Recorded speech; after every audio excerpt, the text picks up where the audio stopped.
সম্মানিত অডিয়েন্স, আজকের ভিডিওতে আপনাদেরকে দেখাবো Juki button whole LBS 1790S এই মেশিনের আপার সিজার ক্যাম অ্যাডজাস্টিং। তো আপার সিজার ক্যাম কীভাবে অ্যাডজাস্টিং করবেন আজকের ভিডিওতে এটাই আপনাদেরকে দেখাবো। আপার সিজার ক্যাম অ্যাডজাস্টিং করার জন্য প্রথমেই এই যে সাইড কভারটি দেখতে পাচ্ছেন, এই সাইড কভারটি খুলে নিতে হবে। সাইড কভারটি খোলার পরে আপার সিজারের সেকশনটি পেয়ে যাবেন।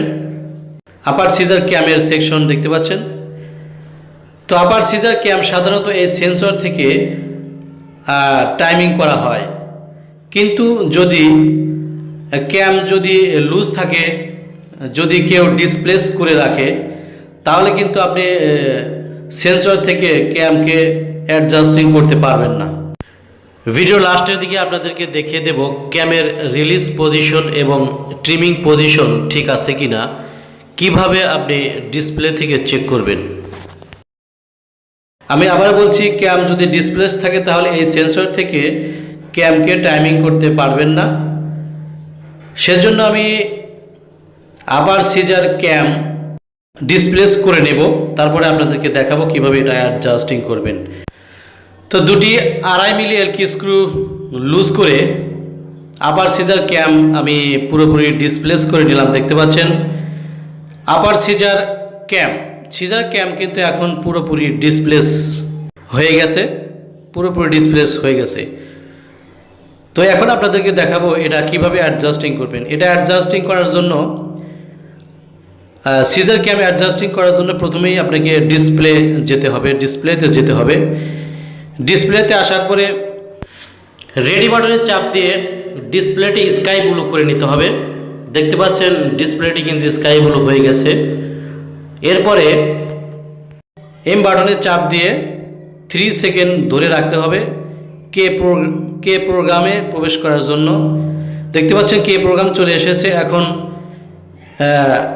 আইটেম বাটনের সাহায্যে K51 নাম্বার প্রোগ্রামে যেতে হবে। তো আইটেম বাটনের সাহায্যে আমি K51 নাম্বার প্রোগ্রামে চলে যাব। দেখতে পাচ্ছেন K51 নাম্বার প্রোগ্রাম চলে এসেছে। K51 নাম্বার প্রোগ্রামে আসার পরে রেডি বাটনে চাপ দিলেই সিজারের ডায়াগ্রাম চলে আসবে। দেখতে পাচ্ছেন সিজারের ডায়াগ্রাম কিন্তু চলে এসেছে। এখন এই সিজারের 4টি অপশন কিভাবে এই স্ট্যান্ডার্ডে অ্যাডজাস্টমেন্ট করবেন সে সম্পর্কে কিন্তু আমার চ্যানেলে ভিডিও দেওয়া আছে। আপার সিজার অ্যাডজাস্টমেন্ট নামে একটি ভিডিও দেওয়া আছে। ভিডিও লিঙ্ক আমি এই ভিডিও ডেসক্রিপশন বক্সে দিয়ে দেবো, সেখান থেকে দেখে নিতে পারবেন।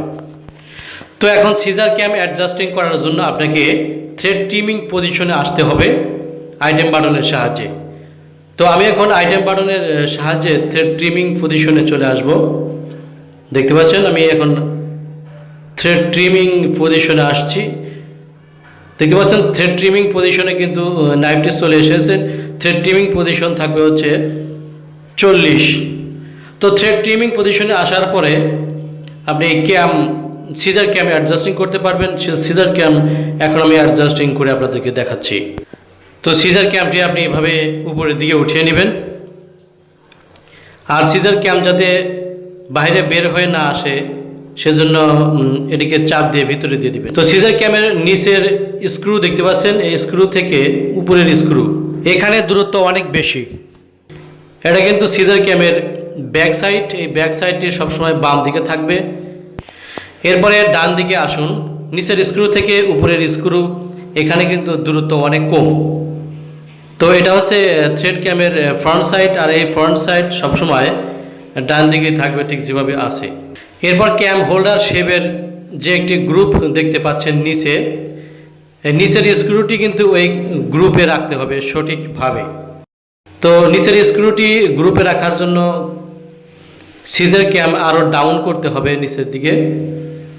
আর নিচের স্ক্রুটি যদি আপনি সঠিকভাবে গ্রুপে না রাখেন, যদি উপর দিকে অ্যাঙ্গেল করে রাখেন, সেক্ষেত্রে আপনি কিন্তু ক্যাম টাইমিং মেলাতে পারবেন না।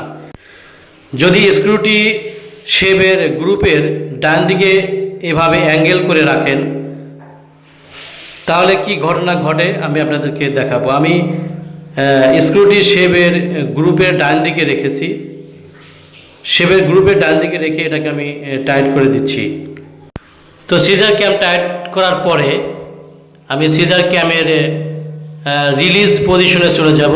এটা হচ্ছে সিজার ক্যামের রিলিজ পজিশনে আসার পরে এই যে স্ক্রুর মতো দেখতে, এটা কিন্তু রোলার থেকে উপরে ক্যাম গ্রুপ লাইনের শেষ প্রান্ত পর্যন্ত যতটুকু গ্যাপ থাকবে, ক্যামটি যখন ট্রিমিং পজিশনে আসবে, এটা হচ্ছে থ্রেড ক্যামের ট্রিমিং পজিশন, তখনও রোলার থেকে নিচে ক্যাম গ্রুপ লাইনের শেষ প্রান্ত পর্যন্ত ততটুকু গ্যাপ থাকবে। এখানে কিন্তু গ্যাপ নেই, রোলারের সাথে ক্যাম কিন্তু একদম লেগে গেছে। যদি এরকম পরিস্থিতি হয় তাহলে আপনি এই সেন্সর থেকে ক্যামটি কিন্তু ঠিক করতে পারবেন না। ক্যামটি ঠিক করার জন্য আপনাকে নিচের স্ক্রুটি সঠিকভাবে গ্রুপে স্থাপন করতে হবে। আমি এখন সিজার ক্যাম আবারও লুজ করে নেব। লুজ করে সিজার ক্যামকে আরও একটু নিচের দিকে ডাউন করে দেব। সিজার ক্যামের নিচের স্ক্রুটি সঠিকভাবে গ্রুপে স্থাপন করার জন্য ক্যামটি নিচের দিকে ডাউন করে দিলাম। প্রয়োজনে নিচের স্ক্রু বাম দিকে, গ্রুপের বাম দিকে অ্যাঙ্গেল করে রাখবেন, ডান দিকে কিন্তু অ্যাঙ্গেল করা যাবে না। তো নিচের স্ক্রুটি গ্রুপের মাঝ বরাবর রেখে এটাকে আমি টাইট করে দিলাম। ক্যামের দুটি স্ক্রুই ভালোভাবে টাইট করে নিতে হবে। এখন আমি দেখব ক্যামের রিলিজ পজিশন এবং ট্রিমিং পজিশন সমান সমান আছে কিনা। প্রথমে আমি থ্রেড ক্যামের রিলিজ পজিশনে চলে যাব। এটা হচ্ছে থ্রেড ক্যামের রিলিজ পজিশন। রোলারের উপর থেকে ক্যাম গ্রুপ লাইনের শেষ মাথা পর্যন্ত যতটুকু গ্যাপ থাকবে, ক্যামটি যখন ট্রিমিং পজিশনে চলে আসবে, এটা হচ্ছে ক্যামের ট্রিমিং পজিশন। ট্রিমিং পজিশনে আসার পরেও রোলারের নিচ থেকে ক্যাম গ্রুপ লাইনের শেষ মাথা পর্যন্ত গ্যাপ কিন্তু ঠিক সমান সমান রয়েছে, দেখতে পাচ্ছেন। সম্মানিত অডিয়েন্স, ক্যামের নিচের স্ক্রু সঠিকভাবে গ্রুপে স্থাপন করার পরে এই সেন্সর থেকেও কিন্তু ক্যামের রিলিজ পজিশন এবং ট্রিমিং পজিশন অ্যাডজাস্ট করতে পারবেন। সিজার ক্যামের সেন্সরের দুটি 3 মিলি এলকি স্ক্রু দেখতে পাচ্ছেন। এই 3 মিলি এলকি স্ক্রু লুজ করে ক্যাম পজিশন করতে পারবেন। সেন্সর হালকা একটু উপরের দিকে উঠিয়ে দিয়ে ক্যামের রিলিজ পজিশন এবং ট্রিমিং পজিশন এভাবে চেক করবেন। এরপরে সেন্সর নিচের দিকে একটু নামিয়ে দিয়ে ক্যামের রিলিজ পজিশন এবং ট্রিমিং পজিশন আপনি এভাবে চেক করবেন। সেন্সরের দুটি 3 মিলি এলকি স্ক্রু আমি একদম মিডল পজিশনে রেখে এটাকে আমি টাইট করে দিলাম। সম্মানিত অডিয়েন্স, থ্রেড ক্যামের এটা হচ্ছে রিলিজ পজিশন। এরপরে থ্রেড ক্যামের এটা হচ্ছে থ্রেড ট্রিমিং পজিশন। এখন আমি আপনাদেরকে দেখাবো ডিসপ্লে থেকে কিভাবে থ্রেড ক্যামের রিলিজ পজিশন এবং ট্রিমিং পজিশন চেক করবেন ঠিক আছে কিনা। ডিসপ্লেতে আসার পরে আইটেম বাটনের সাহায্যে রিলিজ পজিশনে আসতে হবে, সিজারকে রিলিজ পজিশনে নিয়ে আসতে হবে। দেখতে পাচ্ছেন সিজারটি যখন রিলিজ পজিশনে চলে এসেছে, রিলিজ পজিশন থাকবে -86। এটা হচ্ছে সিজার ক্যামের রিলিজ পজিশন। রোলারের উপর থেকে ক্যাম গ্রুপ লাইনের শেষ মাথা পর্যন্ত যতটুকু গ্যাপ আপনারা দেখতে পাচ্ছেন।